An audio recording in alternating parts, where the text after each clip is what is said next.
Et bonjour, on va commencer. Merci d'être venus aussi peu nombreux, manifestement. Moi, je me présente rapidement. Je m'appelle Paul Breton, je suis ingénieur data chez B2Moro. On est une entreprise de conseil design et développement à Bordeaux, Néo-Chartron. À peu près 70 employés. Et on fait beaucoup de projets, c'est une forme de SS2I, on fait beaucoup de projets web et mobile. Et en fait, ce qu'on aime bien faire dans chacun de nos projets, c'est mettre des petites composantes un peu originales. De la 3D par exemple, de l'IA, ou de la data, ou encore plein d'autres choses, de la VR, de la R, etc. Et donc moi je suis plus responsable de toute la partie qui est intelligence artificielle et data. Et mon objectif aujourd'hui, ça va être de vous présenter un petit peu comment vous, en tant que n'importe qui, vous pouvez vous faire de la recommandation de contenu sans pour autant avoir fait des années d'études et comprendre parfaitement comment ça fonctionne. On va faire quelques petits rappels rapides, qui ne sont pas des rappels, mais bon, c'est pas grave, c'est quand même des rappels. En gros, la recommandation de contenu, c'est très simple. Vous avez deux matrices, une matrice, avec sur une ligne, par exemple, les utilisateurs, en colonne, les items d'une base de données. Donc, j'en sais rien, une base de données de vidéos, de livres, vous pouvez voir tout ce que vous voulez, Amazon, etc. Et puis, on fait matcher tout ça ensemble. Évidemment, chacun va avoir des caractéristiques intrinsèques, c'est évidemment simplifié, mais l'idée est vraiment très simple, c'est qu'on va juste chercher à combler les cases et s'assurer que tous les utilisateurs vont potentiellement voir tout ce qui va les rapprocher d'autres utilisateurs par le biais de cette matrice. Si jamais ça vous intéresse, je vous encourage à aller faire le cours de Google, qui est gratuit. Vous tapez Google Recommender System, c'est le premier résultat, et super intéressant. Donc, premier type de recommandation. Le filtrage collaboratif, c'est celui que vous imaginez, je suppose, de la manière la plus simple. On a deux utilisateurs qui aiment deux livres différents.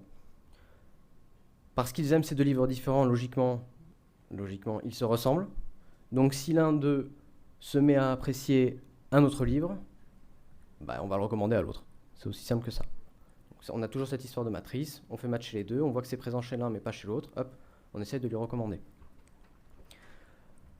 On appelle ça des taste groups. Groupe de goût. C'est sympa en français aussi. La deuxième chose, la deuxième type de recommandation, c'est le item based, donc basé plutôt non plus sur les utilisateurs, mais sur le contenu. C'est exactement la même chose, mais renversé dans l'autre sens. Je m'explique. Mettons qu'on est plein d'utilisateurs qui aiment plein de livres. Un nouvel utilisateur arrive et il apprécie un des livres de cet ensemble. Sauf que ces livres forment un ensemble parce qu'ils ont été appréciés par d'autres utilisateurs. Donc logiquement, il existe une forme de ressemblance entre tous ces livres qui va donc nous permettre, par le biais de la ressemblance entre les livres, donc, de le recommander à l'utilisateur en question.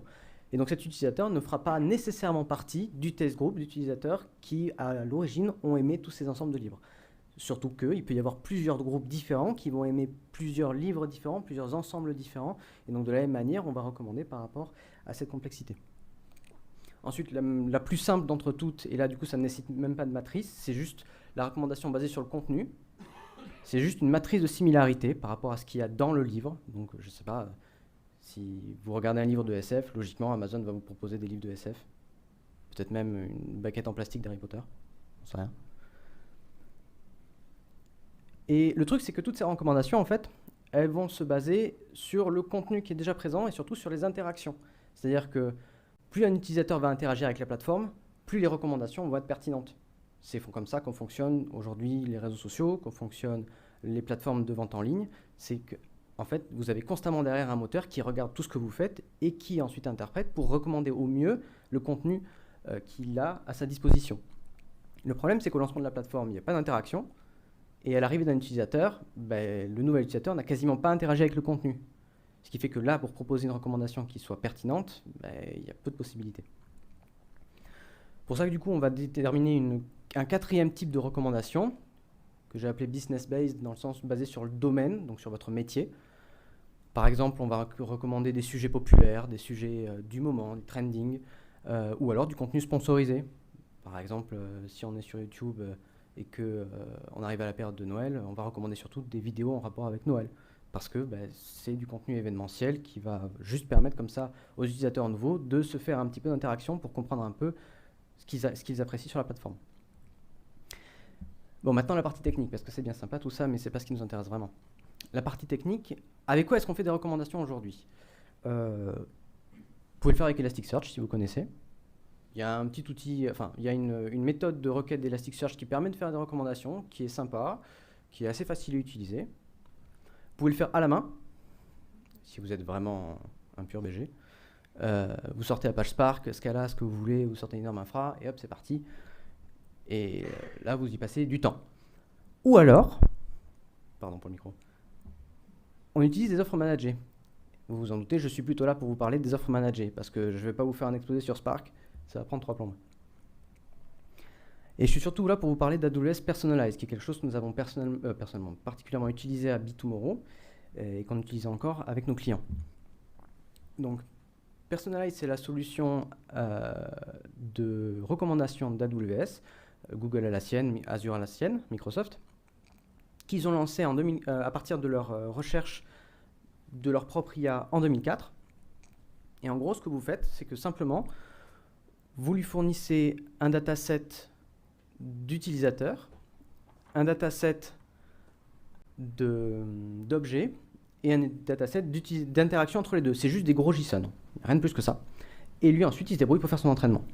Il est capable de vous donner plein de choses, des tendances, des objets similaires, de la personnalisation réelle, comme on l'a vu là, du filtrage collaboratif, mais aussi du ranking personnalisé, c'est-à-dire le fait de réorganiser tout le temps les recherches d'utilisateurs, etc. En plus de ça, il évolue constamment, c'est-à-dire que par le biais de petites interactions que vous allez mettre dans votre applicatif, par exemple lorsqu'il va faire un appel, lorsqu'il va aller sur une page produit, etc., vous allez pouvoir envoyer en plus des informations en live à Personalize pour qu'il améliore en continu ses recommandations.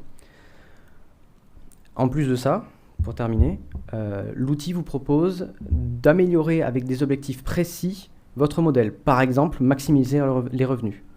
C'est-à-dire faire en sorte que l'algo soit capable de créer le meilleur parcours utilisateur pour être sûr qu'au final, votre utilisateur achète quelque chose. Il est plutôt balèze. Je vais passer assez vite là-dessus parce que, évidemment, je suis trop bavard. Concrètement, le modèle fonctionne en 2 couches. Une couche profonde, qui va être la compréhension réelle de ce qu'un utilisateur veut, et une couche superficielle qui, elle, va constamment évoluer.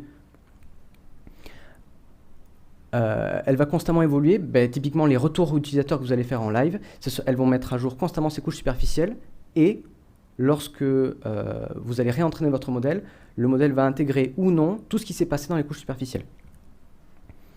En plus de ça, vous avez plein de manières de faire varier les recommandations, par exemple en mettant une session utilisateur qui va être déduite, par exemple pendant une période de temps, on va voir que l'utilisateur va se mettre à apprécier le yoga, alors que d'habitude, j'en sais rien, il apprécie le fitness. Et Personalize va comprendre ça et va se mettre du coup à lui proposer beaucoup plus de yoga d'un coup. Et puis si ça se trouve, à la prochaine session utilisateur, il va plus regarder du tout, et donc on va le comprendre comme juste c'était le temps d'une session, et on se sera adapté à lui juste pour ce moment-là.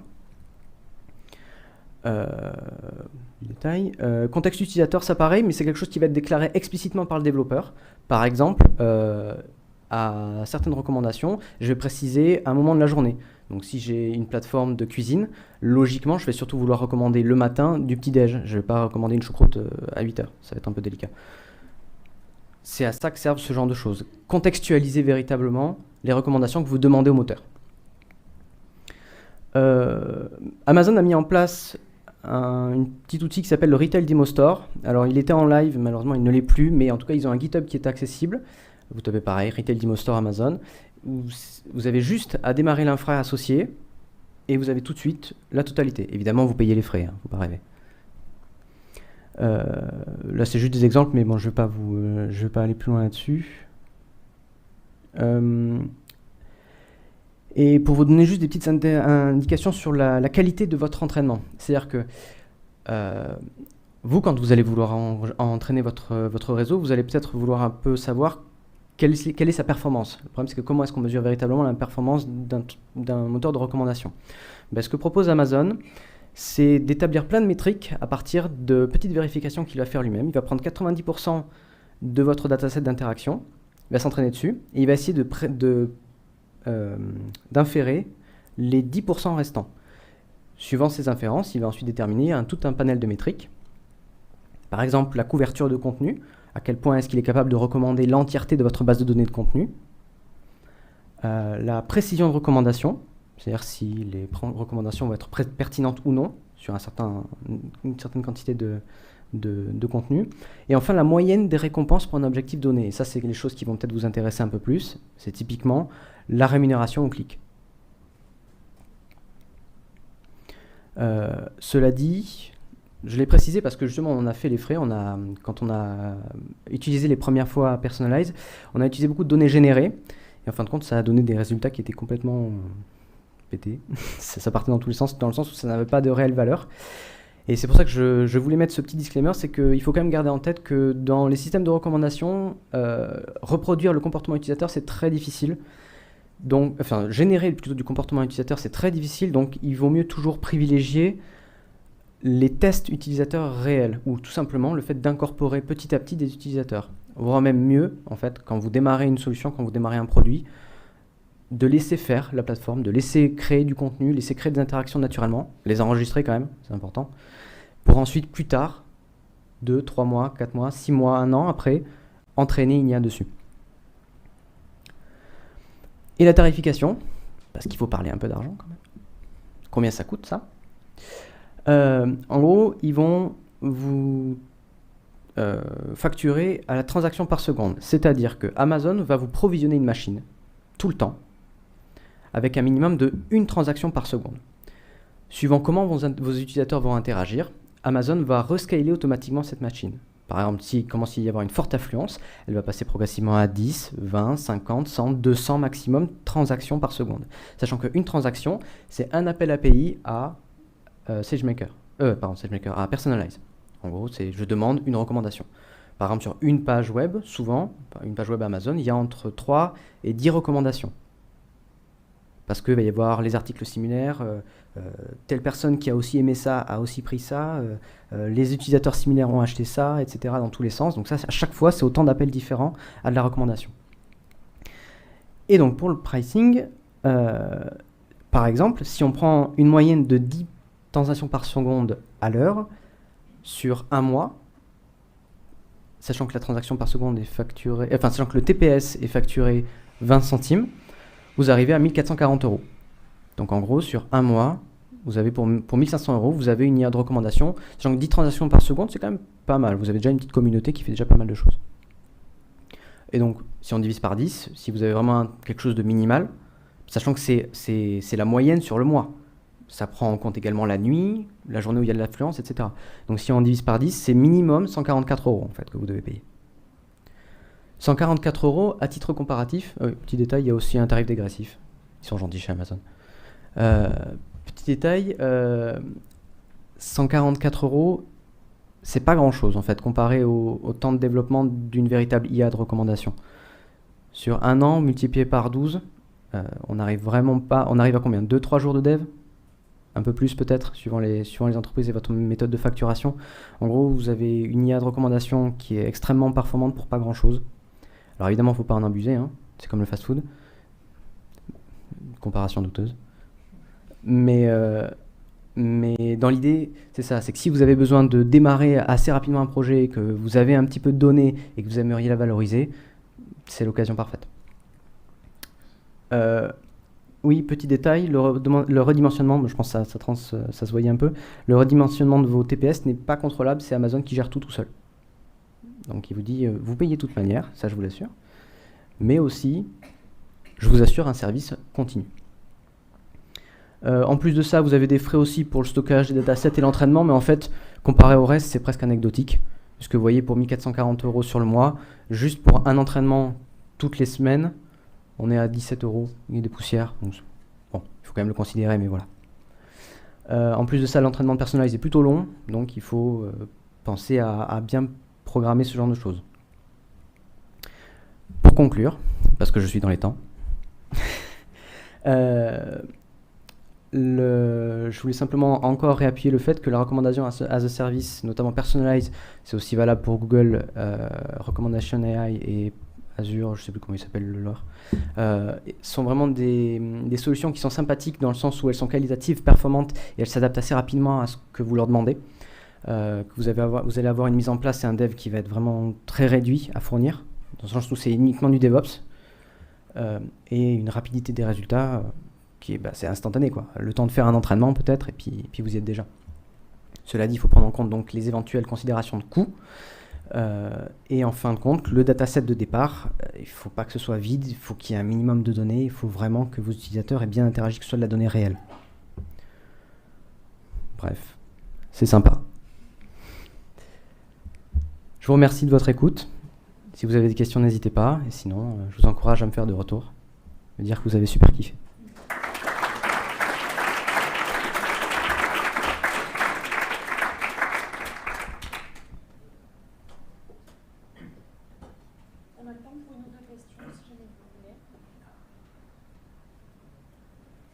Oui.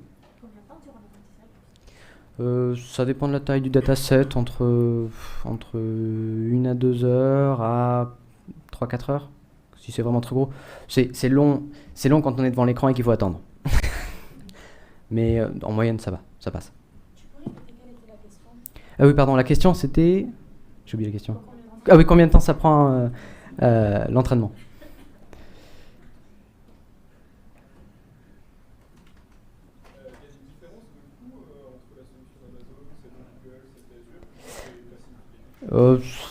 Il y a des petites différences de coût, oui, je crois qu'Azure est un peu plus cher et Google c'est semblable, mais je veux dire, à une échelle plus importante, c'est assez similaire.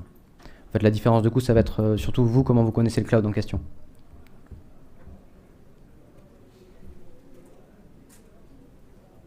Après, la taille du dataset pour créer le modèle, c'est quoi les recommandations là-dessus? Mais tout dépend de votre plateforme, de ce que vous visez, de la communauté que vous souhaitez avoir, etc. En fait, c'est très variable. Je ne vais pas vous dire qu'il vous faut un dataset de 100 gigaoctets si dans l'absolu, vous avez juste besoin de 10 personnes qui aient des recommandations correctes. Donc, dans l'absolu, je dirais, c'est très empirique.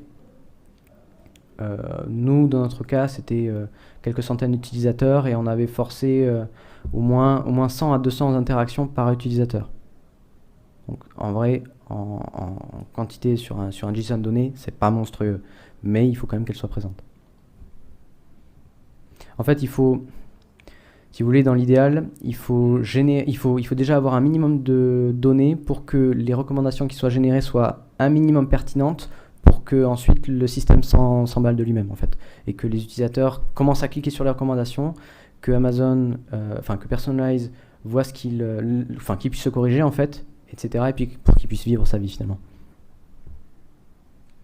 Est-ce que tu as des noms de systèmes un peu similaires, sans forcément être aussi aboutis que celui d'Amazon ou autre, mais qui pourraient tourner en premise, donc chez soi, sur ses propres serveurs? Oui, mais j'ai oublié.